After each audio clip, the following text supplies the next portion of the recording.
Well, hello there. So, I don't have any makeup on. I don't know why I'm speaking like this right now. First it started out as Mrs. Doubtfire, and then I've just transformed into some pish-posh, you know, someone like that. But let me try to go back. I need to go back to the Texan that I am. Hey, y'all.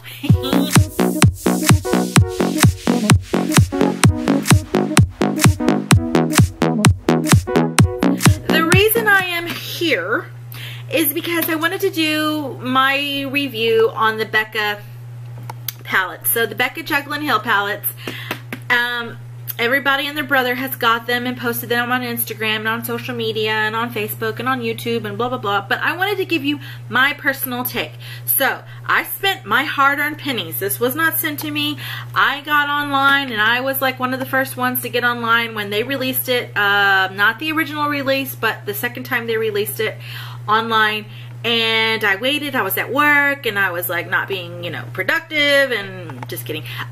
Anyways, on my break, I was like waiting. I didn't even eat breakfast because I was waiting to order this stuff. So I didn't have any issues ordering it this time. The first time it was all crazy mess. The second time that I ordered, the second time that I got on to order, I didn't have an issue. I was even able to put, you know, free samples in, and I wanted just to show you or give you my take on this whole palette system. So I think I'll start with the bad. I don't care for this. I know there's going to be people on here that are going to kill me and persecute me and be like, and you know, that's fine. You can have your opinion and I can have mine. My opinion is I'm not in love. I will tell you that this color here, which is in Champagne Toast, is an absolute gorgeous color. I will swatch that for you. And it looks great. It looks great, you know, on my hand or on my finger. And I will show you a blended out swatch of this, which looks pretty nice there. But honestly, I feel like it lacks. When I applied it the first time, I didn't have a lot of success with it. Like, I had to actually spray it down in order to get it to stick to my eyelid. Like, it just didn't have the oomph. And I felt like it was just glitter and not pigment, and it just didn't stick. So I had to really work with it in order to stick. And for a high-end brand, I don't feel I should do that. Like, do I have high expectations? Let me know. But I am going to apply this on camera so you can see I'm not cheating, I'm not lying. I am presenting to you the full effect of this.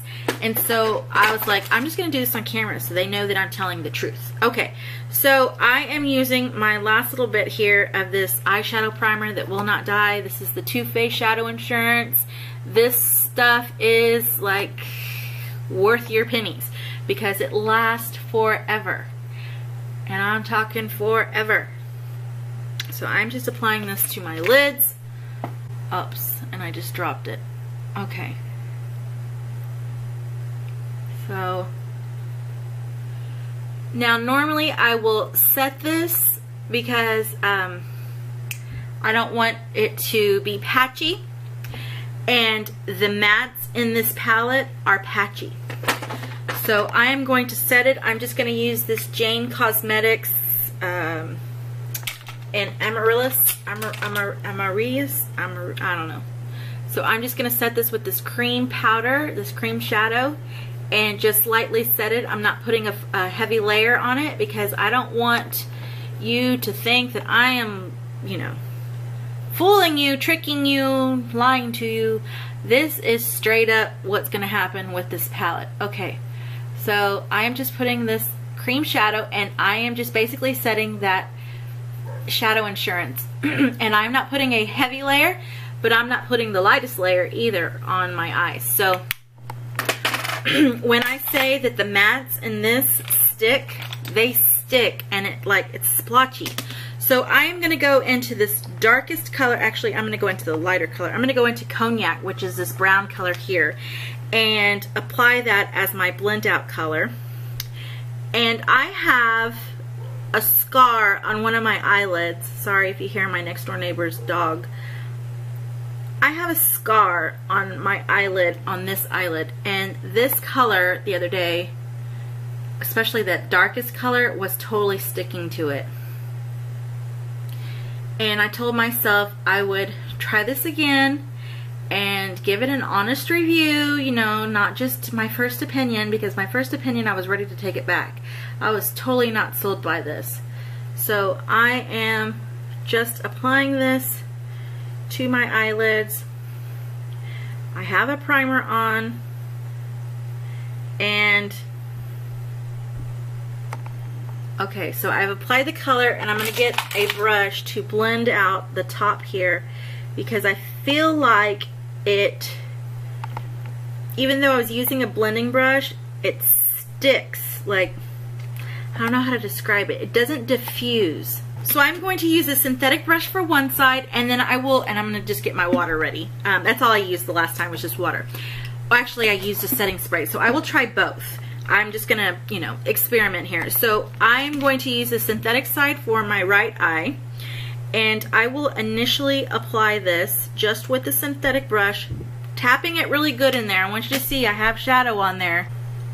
Okay, so you can see that I actually have shadow on my brush here, and it is like flecks of glitter.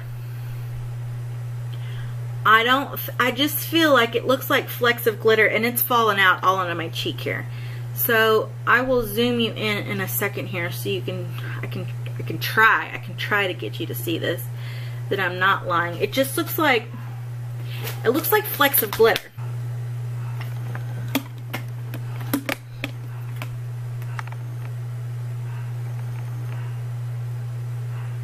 Okay, so what I'm going to do now is I'm going to, with this synthetic brush, I'm going to wet it with a setting spray so that I can get a little more concentration.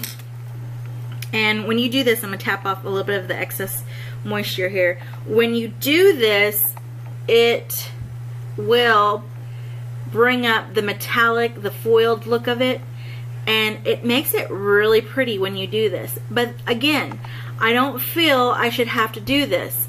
Now, this kind of texture, or this kind of whole application where it looks light and then it's darkened or thickened or foiled, is very reminiscent of a baked eyeshadow. Baked eyeshadows are that way. It will have the same effect where if it's wet, it's going to be more vibrant and it's going to look way better than if you apply a dry shadow. Okay, so this is, you know, reminding me of how a mineral shadow does that. So now I'm going to take the natural bristle brush hairs, and I'm going to go onto my left eye and see, and I will show you that I have a lot of powder on there.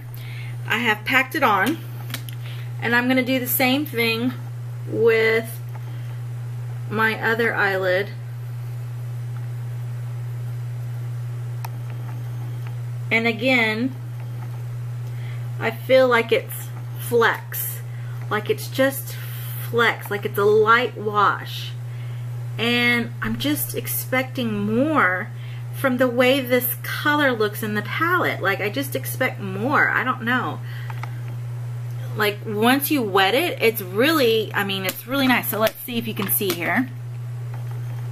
If you can see the difference, I want you to, I have a light above my head here, so you can see the difference in the vibrancy of the shadows. If you can see how well or foiled this side looks. This side looks way more foiled than this side. This side just looks like a light wash. Anyways, that is what it looks like. I mean, you can totally see it. This is dry with the natural hair bristles, and then this is wet with the synthetic bristles. But I had to wet it in order to get it because it looked basically the same as this side. Okay, so let me wet this brush too. And I'm going to wet this side with water just to see. Just to give myself, you know, some comparisons here. And I wet it, took off some of that water, and I feel like, whoa, this packed on a lot compared to, whoa. So this side, I don't know if it's because it's natural hair fibers or if it's because I used water, but this This side totally went to metal foiled look. You can completely see that this side is way more foiled looking. And that was with water and with the natural bristle brush. So I would suggest, if you're going to get this, or if you own this, wetting your brush, your natural bristle brush, with water. Because this was the synthetic brush, and then this is the natural bristle hairs, and this side looks way more foiled. So I am going to complete both eyes because I don't want to look silly and have two different looking eyes.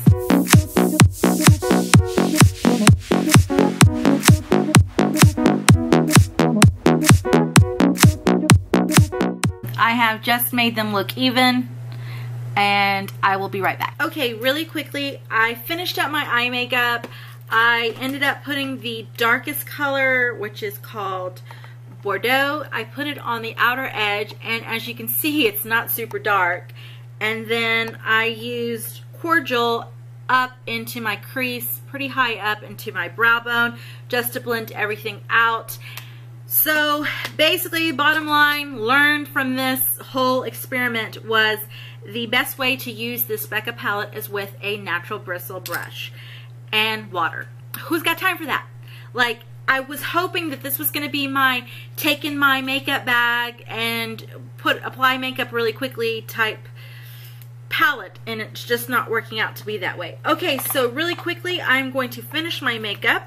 Getting this on board, it doesn't come out as dark as I was thinking it was going to be looking at it in the pan.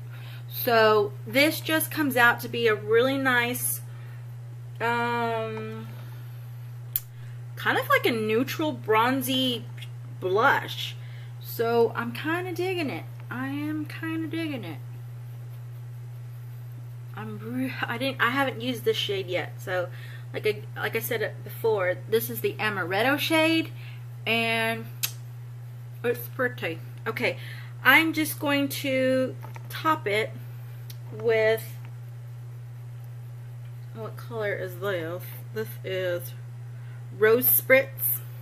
I'm gonna just put that on top to give it a little more color to blend in with my eyeshadow here. And yeah, I can say I like it. Okay, and then I'm going to go into both Champagne Pop and Prosecco Pop and highlight here.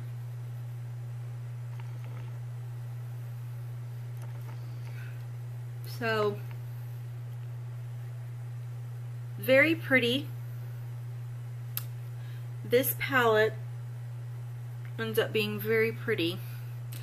So if you're going to pick this up in store, my suggestion would be to just pick up this palette here. The eyeshadows, although I was able to create, oh, and I forgot, I did put Chardonnay in the inner corner here.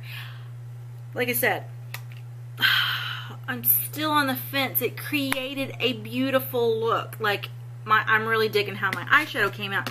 But the thing is, like, who's got time to go and apply water on stuff? The blush and the highlighters, of course, are beautiful. I mean, stunning. But I just don't know about this eyeshadow. Anyways, so, lesson learned. If you want to get this palette, then I would suggest using a natural hair bristle brush, because the synthetic just did not apply as intensely as the natural hair. Also, the first time I applied the shadow, the mattes, I kind of just used them alone.